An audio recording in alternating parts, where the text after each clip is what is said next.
I call order. I call Te Uro Flavel. Thank you, Mr. Chair. Kia ora tātou katoa.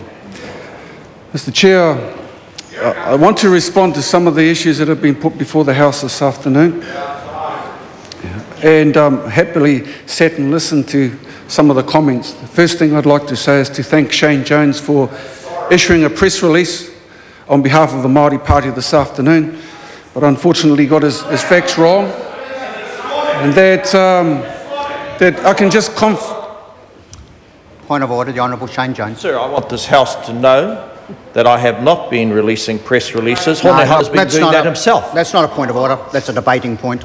I call the Honourable Rodney Hyde. Just also, I think it's important not to show that there's any confusion about this legislation, this process. It is morning. No, look, I understand the comments at this area of the debate. I'm calling Te Uro Flavel. Thank you, Mr. Speaker. Can I just confirm that the Māori Party will stay with their stand and that there is no discussion on the part of the National Council with respect to this bill today?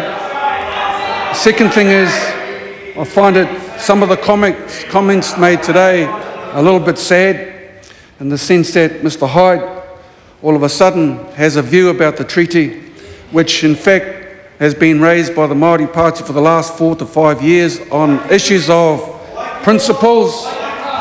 And in fact, I spoke to them last night, so I'm not going to go back and reiterate those comments. They are from the Court of Appeal, they are from the Waitangi Tribunal, they are there for anyone to read. They are a good starting point with respect to how to move forward.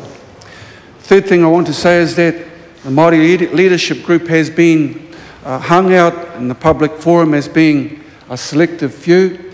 I'm not going to debate that. Suffice to say that I was at Hopu Hopu when a large number of the tribes came together to provide a working party to give a view with respect to ETS, and I can't remember if Mr. Jones was present or not, but to say that they put forward a view and they represent, for better or for worse, a large number of people.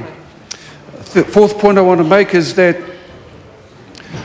talking about Māori Party and getting lessons from the Labour Party about going back to speak to our leadership, I think is a little bit rich, bearing in mind that about 3 or 4 years ago there was a particular bill that was before the House where a large number of people made their views clear about what they thought about that particular bill at the time.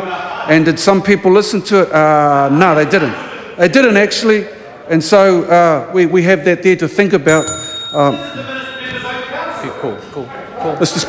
Mr. Chair? Te Uro Flavel. Gee, that was a fast. Oh, sorry, you've already had a call, so I'm sorry. Craig Foss.